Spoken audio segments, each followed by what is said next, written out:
नमस्कार मित्रांनो, माझं नाव प्रशांत निकम. कालच कलर्सला जो प्रोमो दाखवला बिग बॉसचा, त्याच्यामध्ये तुम्ही पाहिला असेल, ज्याला आता या आठवड्याच्या ओपनिंग वोटिंग मध्ये 71% वोटिंग झालेलं आहे. अशा या आपल्या मराठमोळ्या आणि एक साध्या गरीब कुटुंबातून आलेल्या सूरज चव्हाणला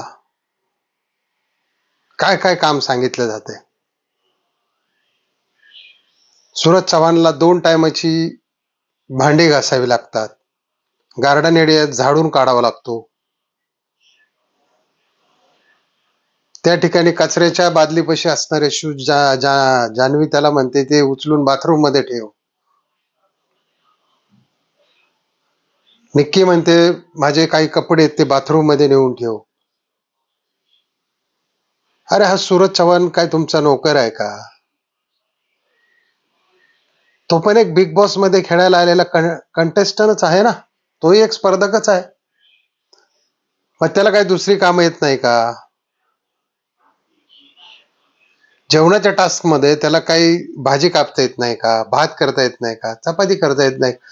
तो खेडेगावातील मुलगा आहे, तो करू शकतो, काही प्रॉब्लेम नाही. मग त्याचा चेहरा बघून त्याला काम दिलं जातं का?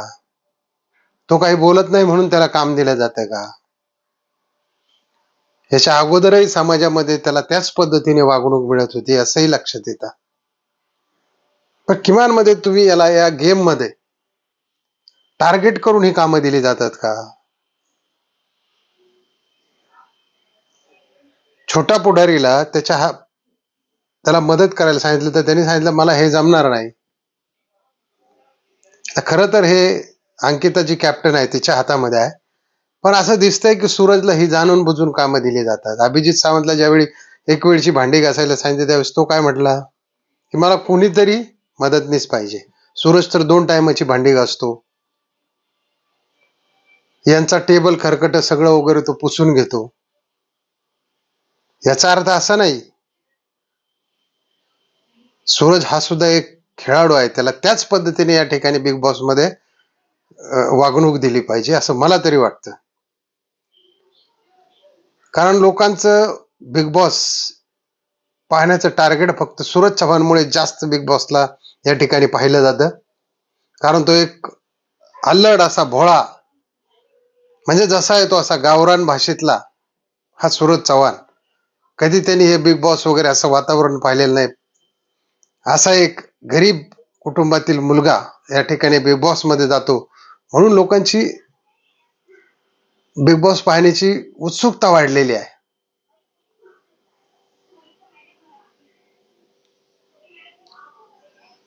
त्याच्याविषयी कुणी काही सहानुभूती दाखवायची गरज नाही. आणि मित्रांनो, आता तुम्ही तर पाहिलंच असेल, ओपनिंगला त्याला वोटिंग 71% झालेलं आहे, म्हणजे